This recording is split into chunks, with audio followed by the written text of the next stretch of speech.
Boa noite. Boa noite. Vice-presidente Michel Temer dá entrevista à rede de TV americana CNN e nega que há uma tentativa de golpe contra a presidente Dilma. Temer afirmou ainda que pretende unir forças políticas para conseguir governabilidade e colocar o país nos trilhos. E em São Paulo, no encontro partidário internacional, Lula pede divulgação mundial da tese de golpe. E Senado elege a comissão especial que dará parecer sobre o pedido de impeachment de Dilma. Você acompanha essas e outras notícias daqui a um minuto após um rápido intervalo. Até já.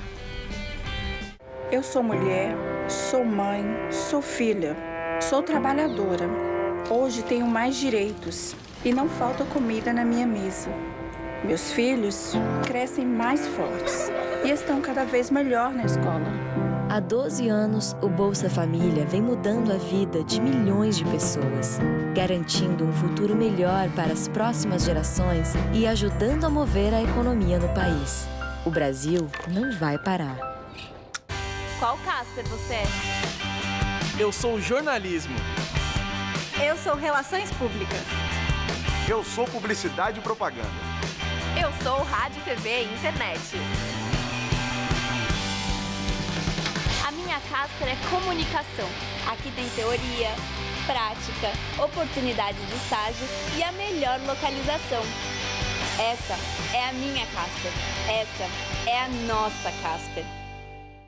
Índio quer cachimbo, respeito, direitos e muito mais. Nesta segunda, Fred Melo Paiva fala sobre a causa indígena no país e busca uma resposta. Será que estamos exterminando nossos índios? Nós, indígenas, que não devíamos confiar na sociedade, porque a sociedade, até os dias de hoje, continua roubando. Cidade Ocupada, nesta segunda, 10h30 da noite.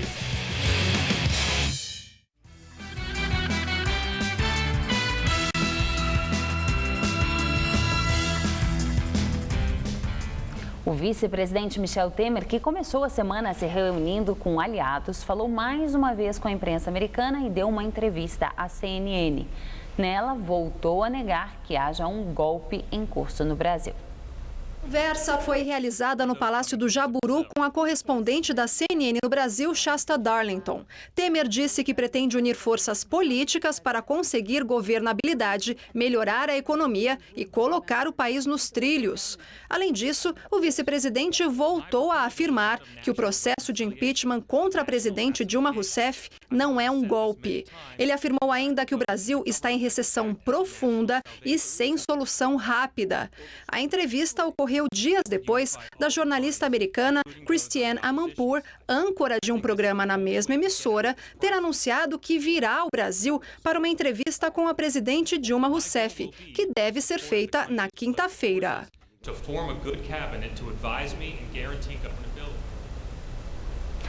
E durante o encontro partidário internacional em São Paulo, o ex-presidente Luiz Inácio Lula da Silva fez duras críticas ao Congresso Nacional. Ele disse que uma aliança oportunista entre a grande imprensa, partidos de oposição e uma verdadeira quadrilha legislativa implantou uma agenda de caos ao país. E falou novamente que a presidente Dilma Rousseff é vítima de um golpe. O seminário foi organizado pelo PT e reúne representantes de cerca de 20 partidos políticos ligados à Aliança Progressista, uma rede mundial de movimentos progressistas, trabalhistas, social-democratas e socialistas, criada em 2013. Participam desta rede, entre outros, o Partido Democrata dos Estados Unidos, o Trabalhista do Reino Unido e o Partido Operário Social Democrata da Espanha. No Brasil, além do PT, o PSB também faz parte da aliança. Em frente ao hotel onde foi realizado o encontro, na região da Avenida Paulista, grupos a favor e contra o impeachment da presidente Dilma Rousseff se manifestaram. A polícia militar foi chamada para separar os grupos que aguardavam a chegada do ex-presidente Lula. O primeiro trecho do discurso do petista foi lido por Luiz Dulce, ex-ministro e atual diretor do Instituto Lula, porque o ex-presidente estava rouco. No texto, ele defendeu Dilma e classificou a aprovação do pedido de impeachment pela Câmara dos Deputados como pelotão de fuzilamento composto pelos mais repugnantes. Uma aliança oportunista entre a grande imprensa, os partidos de oposição e uma verdadeira quadrilha legislativa que implantou a agenda do caos. Ao assumir o microfone, Lula fez duras críticas ao Congresso Nacional e seguiu a estratégia do governo de classificar o processo de impeachment como golpe. O petista pediu aos líderes dos partidos estrangeiros que levem essa mensagem. Lula também chamou o impeachment de maior ato de ilegalidade desde 1964. Eu estou convencido que aqui no Brasil vai ter muita luta. Esperem que viveremos momentos de muito combate democrático. Lula não citou o nome do vice-presidente Michel Temer, do PMDB, mas o acusou indiretamente. Aqui no Brasil, o vice-presidente é constitucionalista, é advogado. E ele sabe que a Dilma não cometeu nenhum crime que lhe permite sofrer impeachment. Mesmo assim, eles resolveram tomar uma decisão política. Já o presidente do PT, Rui Falcão, foi mais enfático. Ao abrir o seminário, ele chamou Temer de traidor. Rui Falcão disse que o vice-presidente já anunciou um programa antipopular de supressão de direitos civis e sociais, de privatizações e de entrega do patrimônio nacional a grupos estrangeiros. Senado elege a comissão que vai analisar pedido de impeachment da presidente Dilma Rousseff. 21 senadores vão compor a comissão. A instalação está marcada para amanhã. O senador Raimundo Lira, do PMDB da Paraíba, deve ser eleito presidente. Na relatoria, há um impasse. O PSDB quer o senador Antônio Anastasia, de Minas. A base do governo não aceita o nome do tucano. A escolha caberá à comissão. A distribuição das cadeiras é feita conforme o tamanho das bancadas dos blocos partidários. E antes da votação que elegeu a comissão, um grupo de senadores, chamados de independentes, pediu ao presidente do Senado, Renan Calheiros, que pressione a Câmara dos Deputados a analisar o processo de impeachment de Michel Temer. A questão de ordem foi apresentada pelo senador João Capiberibe, do PSB do Amapá. Ele pediu que Temer fosse julgado junto com a presidente Dilma. Na hipótese de crimes conexos de mesma natureza, tanto o regimento interno do Senado Federal quanto a própria Constituição prevê o julgamento simultâneo. A oposição e a base do governo divergiram. Na leitura simples e direta do artigo 85 da Constituição, nós não temos referência à figura do vice-presidente da República. Me parece absolutamente claro que se ela cometeu um crime, o vice-presidente cometeu também. Renan Calheiros não acatou o pedido e a questão de ordem foi rejeitada. Os atos praticados por cada uma das autoridades são atos específicos e atos autônomos. Temer é alvo de um pedido de impeachment na Câmara dos Deputados, após uma liminar dada pelo ministro Marco Aurélio Mello, do Supremo Tribunal Federal. Por enquanto, a comissão que vai analisar este processo ainda não foi instalada. Os líderes partidários não indicaram seus representantes. A presidente Dilma Rousseff não teve compromissos externos nesta segunda-feira. Logo pela manhã, horas antes de o Senado eleger os integrantes da Comissão Especial do Impeachment, Dilma se reuniu com o chefe de gabinete pessoal, Jacques Wagner, o ministro da Secretaria de Governo, Ricardo Berzolini, e com o ministro da Fazenda, Nelson Barbosa. E agora, o comentário de Josias de Souza, direto de Brasília. Ele fala sobre o andamento do impeachment no Senado e a reação do governo. Na guerra do impeachment, os dois lados utilizam todos os estratagemas para atingir os seus subterfúgios. Mas chega uma hora em que a realidade se impõe. E a realidade é hoje francamente desfavorável aos interesses de Dilma Rousseff. No instante em que o processo começa a andar no Senado, o que se discute é a formação do Ministério do futuro governo de Michel Temer. Aos pouquinhos, o governo Dilma vai deixando de ser assunto. Estima-se que o Senado deve afastar Dilma do seu cargo até 15 de maio. O afastamento se dará por 6 meses para que a presidente seja julgada. Farejando esse resultado, Dilma cogita enviar ao Senado, ao Congresso, uma proposta de antecipação das eleições presidenciais para este ano de 2016. A chance de um projeto como esse ser aprovado é próxima de zero. Ele pode surtir efeitos contrários. Os senadores podem concluir que, se Dilma Rousseff admite antecipar eleições, ela já não considera o seu mandato tão defensável assim.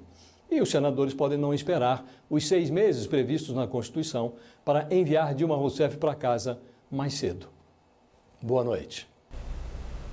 Pesquisa Ibope mostra que a maioria dos brasileiros quer novas eleições presidenciais. Muitos se mostram insatisfeitos em relação à democracia no país. De acordo com o levantamento, 62% dos entrevistados afirmaram que o melhor neste momento seria o país ter novas eleições.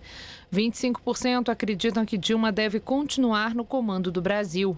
8% afirmaram que Dilma deve ser afastada e dizem que o vice, Michel Temer, deveria assumir a presidência. O Ibope também perguntou qual das frases o entrevistado estava mais de acordo. 40% afirmaram que a democracia é preferível a qualquer outra forma de governo. 34% acham que dá na mesma se um regime é democrático ou não. 15% acreditam que, em algumas circunstâncias, um governo autoritário pode ser preferível a um governo democrático. 11% não sabem ou não responderam. O Ibope também questionou os entrevistados sobre o grau de satisfação em relação ao funcionamento da democracia no Brasil. 49% se disseram nada satisfeitos, 34% estão pouco satisfeitos, 12% estão satisfeitos e 2% muito satisfeitos. 3% não sabem ou não responderam. 2.022 pessoas foram ouvidas em 142 municípios. A margem de erro da pesquisa é de 2 pontos percentuais. Todo mundo sentiu na pele o quanto está quente este mês de abril. Para se ter uma ideia, a temperatura passou dos 30 graus em São Paulo nos últimos 20 dias. Isso nunca tinha acontecido neste período do ano. O recorde anterior era uma sequência de 11 dias. Mas tudo pode mudar em breve. Veja os detalhes na previsão do tempo com Mariana Armentano. As temperaturas vão cair consideravelmente nos próximos dias por causa de uma massa de ar polar e uma frente fria que avançam pelo estado e provocam grandes mudanças no tempo. No centro-sul e oeste paulistas, há expectativa de chuvas fortes com raios e ventania de forma generalizada a qualquer hora do dia. As temperaturas caem bastante. A máxima vai ficar em torno dos 26 graus em Presidente Prudente e dos 27 em Presidente Bernardes. No norte do estado, aqui na capital e também no litoral, a terça-feira amanhece com muitas nuvens e o tempo vai ficando mais fechado ao longo do dia. A máxima vai aos 27 graus na cidade de Sorocaba e chega aos 31 em Santos e em Caraguatatuba. Aqui na região metropolitana, logo no início da tarde, já podemos ter as primeiras pancadas de chuva, mas é à noite que ela tende a ser mais forte e generalizada. E vai esfriar bastante nos próximos dias, viu? Nessa madrugada, mínima de 21 e máxima amanhã à tarde de 28 graus. Já na quarta-feira, o tempo fica bem fechado e as temperaturas, olha, entre 16 e 21 graus. Na quinta-feira, então, mais frio ainda. Mínima de 15 e máxima prevista de apenas 19 graus. Não é de hoje que a Avenida Paulista é palco de importantes manifestações. Com a evolução do processo de impeachment, grupos pró e contra o governo passaram a ocupar a avenida com mais frequência. E neste fim de semana não foi diferente. Houve uma confusão por cerca de 15 minutos. Algumas pessoas disseram que foram agredidas. Já era perto das 7 da noite, quando um grupo que protestava em defesa do mandato da presidente Dilma saiu em passeata no sentido Consolação. Ao passar em frente ao prédio da Federação das Indústrias de São Paulo, onde um grupo rival favorável ao impeachment permanece acampado, houve confusão. Manifestantes do acampamento aparecem empunhando pedaços de ferro e de madeira. O princípio de tumulto durou cerca de 15 minutos e acabou contido por manifestantes mesmo, e não houve confronto. Em determinado momento, eles que estavam num número absurdamente maior, aproximadamente 350 pessoas, tentaram invadir o local que nós estávamos nos manifestando. O problema da invasão é que essa invasão foi um pouco forte, um pouco agressiva. Como somos poucos aqui que estávamos no momento, cerca de 30 pessoas mais ou menos, os meninos usaram sim as barras de madeira para proteger o local. A manifestação a favor da presidente começou com um piquenique, quando a Paulista ainda estava fechada para os carros, como acontece em todos os domingos, e continuou depois com o trânsito já liberado. A Secretaria de Segurança Pública tem dito que os movimentos precisam avisar as autoridades e que manifestações de grupos contrários não podem acontecer no mesmo local. O grupo, que está acampado aqui há mais de um mês, diz que tem autorização para permanecer. Permissão essa que seria renovada a cada semana. Cerca de 40 pessoas se revezam nas barracas montadas na calçada. Eles dizem que recebem alimentos e doações de simpatizantes e negam que sejam mantidos pela Fiesp.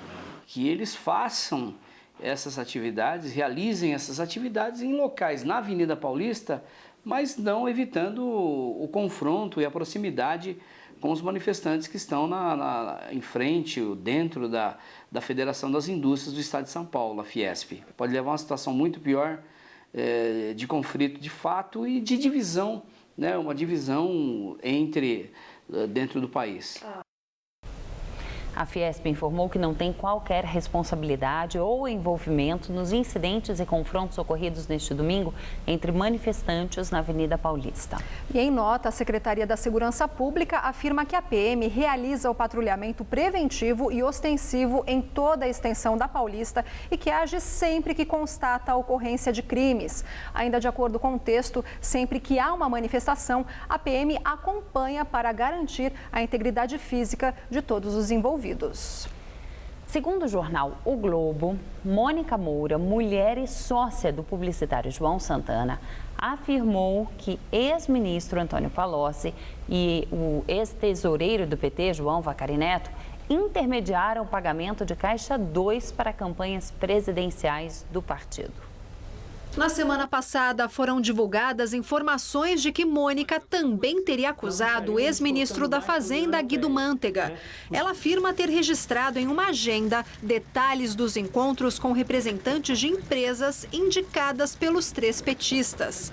Palocci, Vacari e Mantega contestam as acusações. Mônica está negociando acordo de delação premiada na Operação Lava Jato.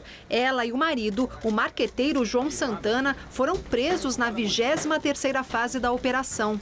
Em delação premiada, já homologada pelo Supremo Tribunal Federal, o advogado Antônio Carlos Brasil Fioravante Pieruttini afirmou que a senadora Gleisi Hoffmann, do PT, o deputado federal Nelson Meurer, do PP, e o ex-deputado João Pisolatti, do PP, receberam propina.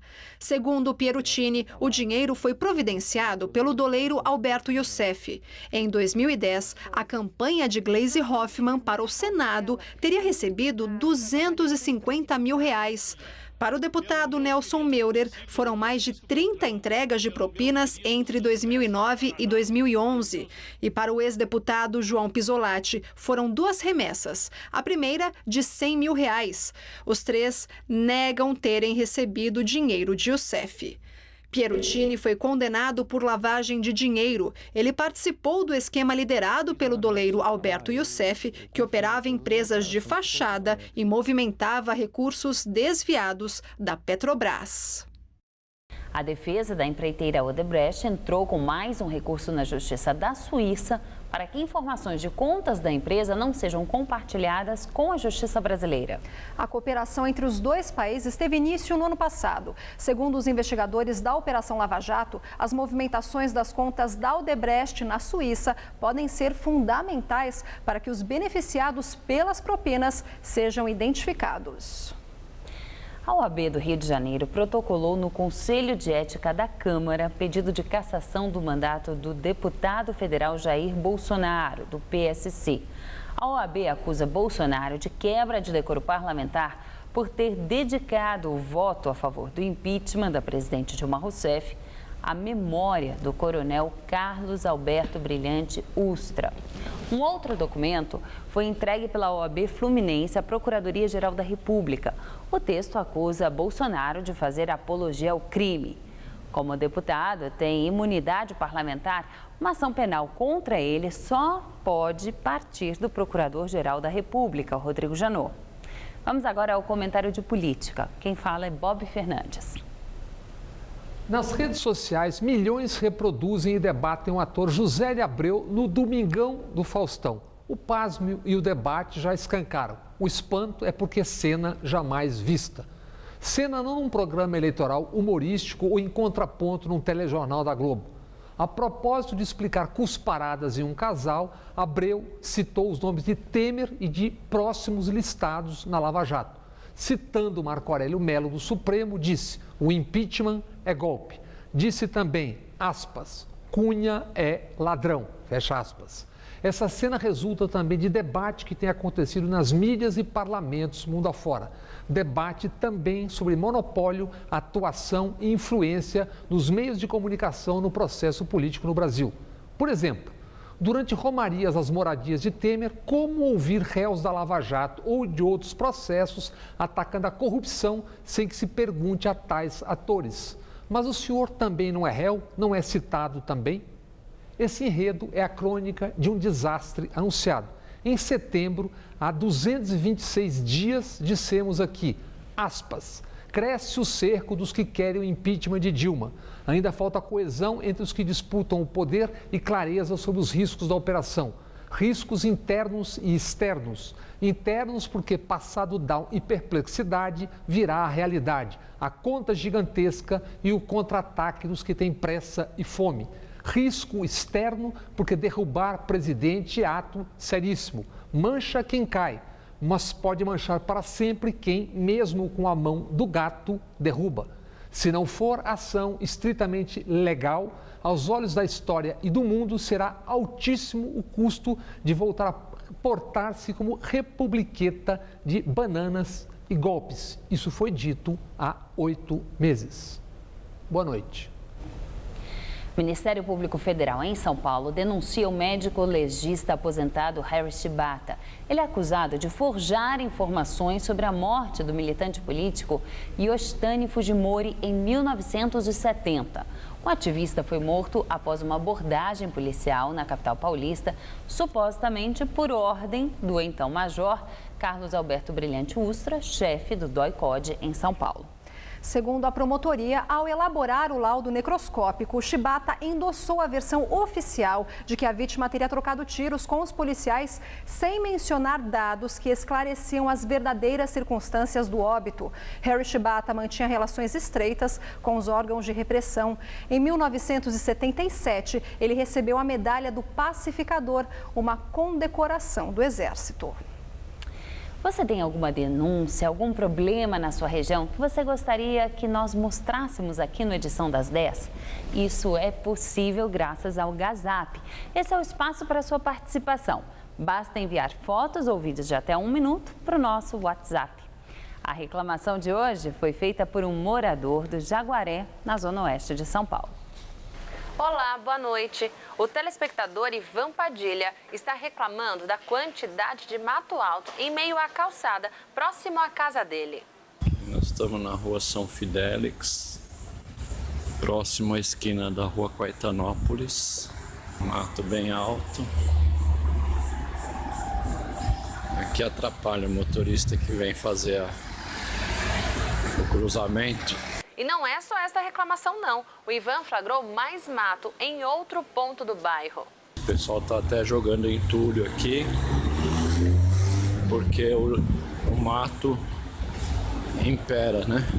Se você também está insatisfeito com alguma coisa no seu bairro ou próximo à sua casa, basta gravar um vídeo com seu celular na posição horizontal e mande pra gente. O número é 11 aqui de São Paulo, 991616121. E se tiver qualquer dúvida, basta acessar o nosso site. Então, é isso. Até breve.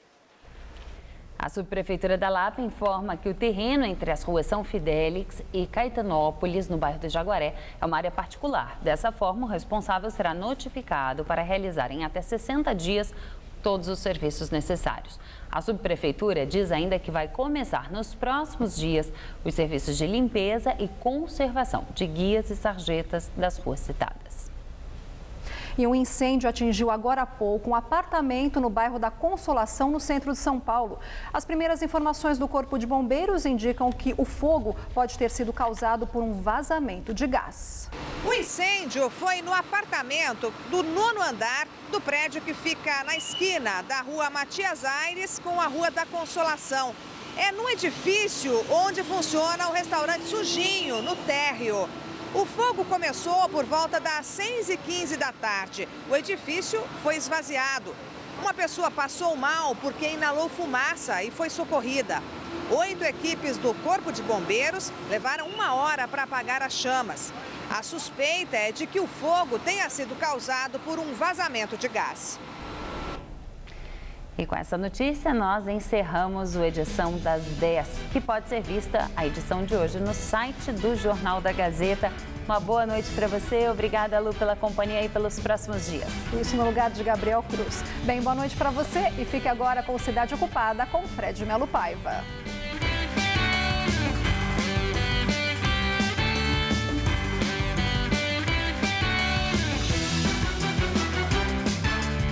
Nesta terça, 10h30 da noite, tem um bate-papo imprevisível em A Máquina.